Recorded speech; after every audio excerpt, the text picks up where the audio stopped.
Good afternoon, good evening, and good night, and welcome to Throwbacks, where we talk all things cool and retro, and welcome to the most disappointing figures of 2024. Now, this doesn't necessarily mean that they're bad figures, or that I didn't particularly even like them, some of them.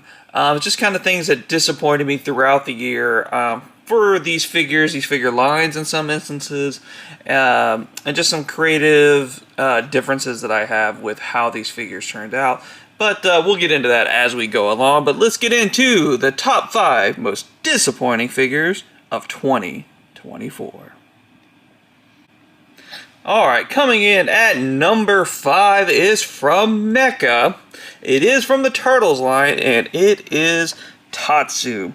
Now, I honestly can't pinpoint the exact reason why I just don't, or this figure didn't meet my expectations. Again, it's not that I don't like this figure, it's just that it did not meet my expectations. I don't know if my expectations were too high or what the deal is, but I just felt the accessories were a little lacking short of this cool little foot soldier mask. I just felt like there was something off about his face that didn't quite work for me. I feel like he looks a little bit more like the father in Bloodsport. For some reason I get those vibes a lot more than I get Tatsu vibes. So maybe that's just me, I don't know. But for some reason it just doesn't quite work for me. I don't know if it's the soft goods, the texture and feel of the soft goods that's kind of annoying me a little bit right now, or what it is. But for some reason Tatsu just did not quite land with me, so that's why he comes in at kind of a quote-unquote number 5 for my top 5 most disappointing figures of 2024. Alright, number 4 comes to you from Mattel, and it is, unfortunately, Ripster from the Street Sharks line. Now, again, bad figure? Absolutely not. I think it's a pretty good figure, but for some reason it didn't hit with me on the nostalgia. It doesn't feel like the original.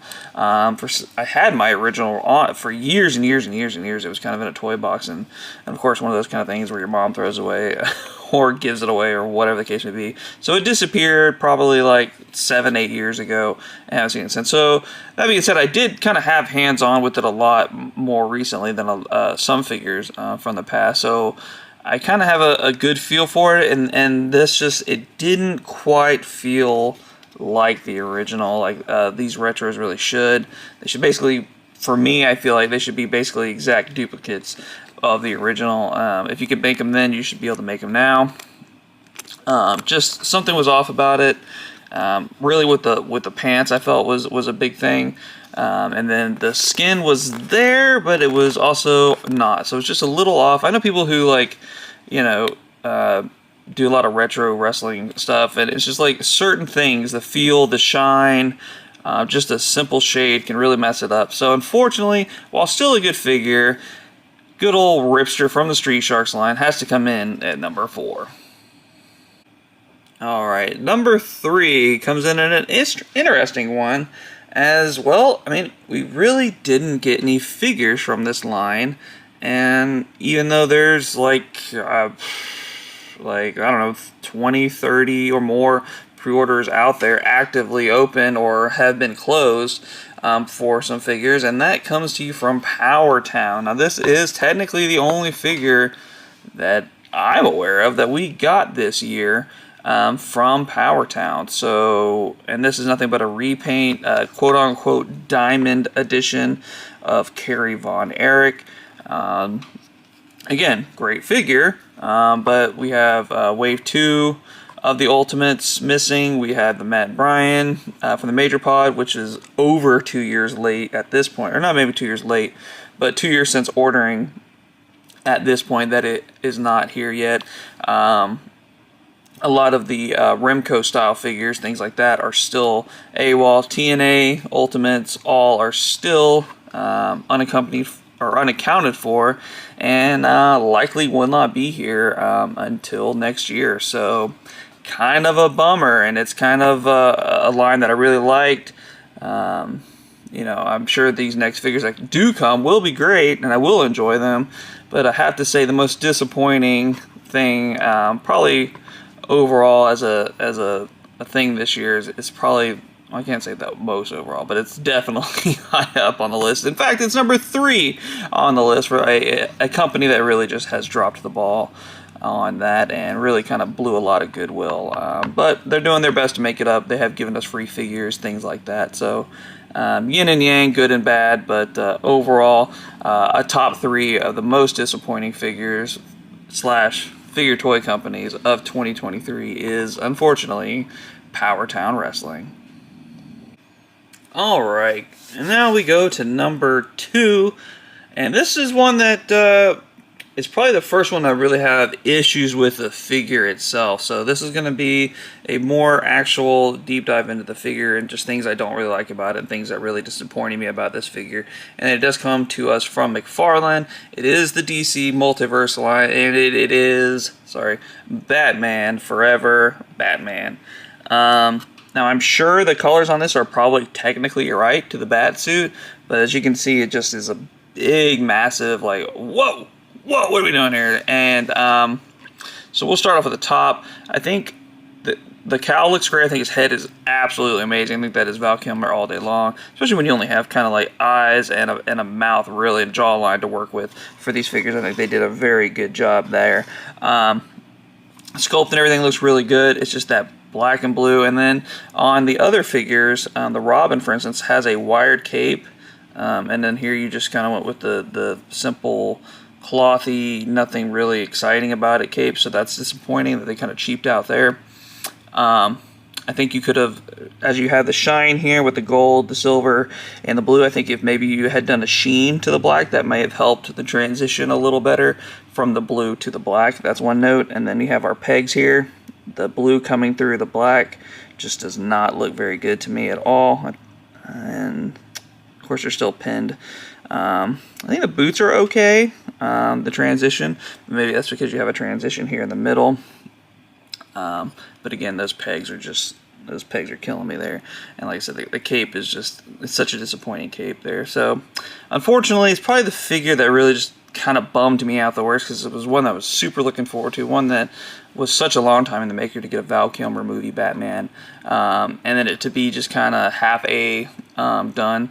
Hopefully in the future this will be rectified, maybe get a new release, maybe some kind of sonar or something version that just makes it a little better. But unfortunately, coming in at number 2 is from DC, and it is Val Kilmer, Batman Forever, Batman.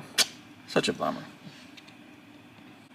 Alright, we made it all the way to number 1. Before we get to number 1, though, if you guys will do us a favor, hit us with that like, hit us with a comment down below, tell us your top 5 disappointing figures, or just a random figure this year that you were super stoked about, and just kind of like got hit down low and it just really upset you, or even a toy line that kind of let you down this year. Would love to hear about it in the comment section below. And of course, while you're there, you might as well subscribe to the channel, as we do post new content every single day. But enough of that salesman stuff. Let's get down to the number 1 most disappointing figure or figures of 2024, and it's gonna have to unfortunately be basically, I'm gonna label this second half Mattel, factory change Mattel WWE, as their wrestling figures, since they changed factories to a factory in Vietnam, just have not done the trick. They've had massive quality control issues that I don't think are being talked enough about. Not so much amongst the collectors. I think the collectors are talking about it. I think certain talking people that should be saying things aren't saying things. Kind of, people that do big time reviews, have a bigger voice in the community should be talking about it, and I think they're kind of glossing over it. And I think that's upsetting, because the reality is they should be held accountable just like any other toy company that doesn't do good and gets reamed for it. So Lita was kind of my example. I think we're still getting, and this isn't a quality control issue, but I think the fact that this is an Elite and we're getting painted tops, painted here, not sculpted, I think that's an issue. Honestly, I would even paint her panties. Like, come on, or not paint her panties, but sculpt them in. Like, this is what you're putting on here. Like, sculpt it in, guys. Like, it's an Elite. This is a $20 plus figure. Like, let's go. And And then and then we see like the ultra loosey goosey here, just leans over, just not very good. You kind of have like a weird line here in her hair, if you can see here. It's like a line right across here in the sculpt. I'm not sure what that's about. If that's like they attached like this piece to that piece or something in the mold, but definitely a visible line there. And I didn't even notice when I did my original review. And then like on this figure, when I did the review, there was, which there may still be a little bit, so you can see here this little piece of plastic, but that was like up to here. So there was a piece of plastic that reached out about this far that was still attached to the knee, or to the back of the knee. Was really rough. And things like this paint here, like we couldn't sculpt these in. You just painted these little hooks, these little pant hooks. I mean, you did it up here, which I appreciate, and it looks good. You sculpted the hooks, but then on here you just painted them, and they look silly. They just look goofy to me. So things like that are an issue. And then a lot of people have been having, and not including me, have been having the leg issue. So here's an ultimate. So this is a over $30 per figure. And then in the box said it was $70, $75, so a little bit even more from Mattel Creations.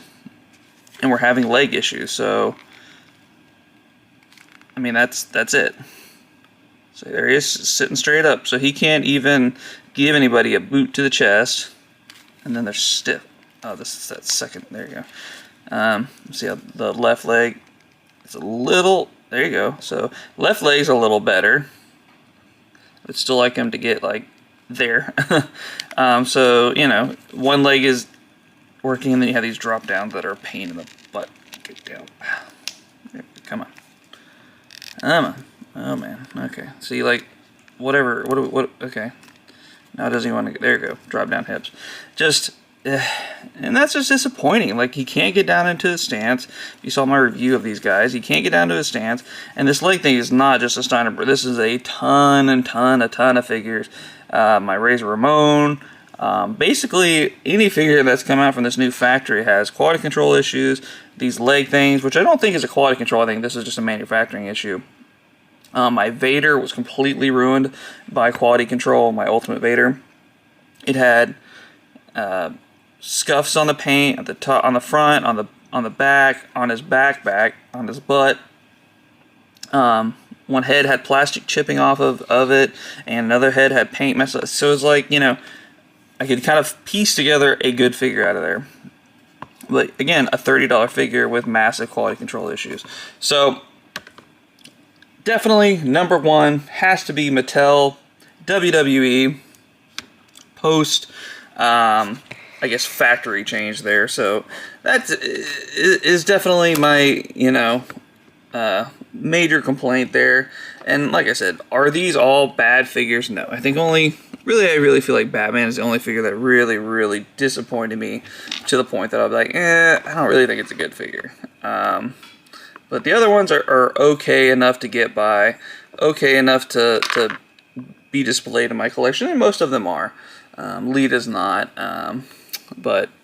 and Batman's kind of hidden in the bag. But these other guys, good enough to go. But again, what are your guys' thoughts? Leave them in the comments down below. But it's time to get on out of here. It's time to throw one back. It's time to be done with the negative videos. I don't like doing the end of the year bad stuff, but at the end of the day, it's worth noting for improvement and changes to be made along the way. You know, and hopefully next year, this time, we're talking about, hey, awesome, they made these changes and we're good to go. But let's go ahead and wrap it up. It's time to throw one back. So for myself and Uncle BJ, I'm going to throw one back. And we'll see you all next time.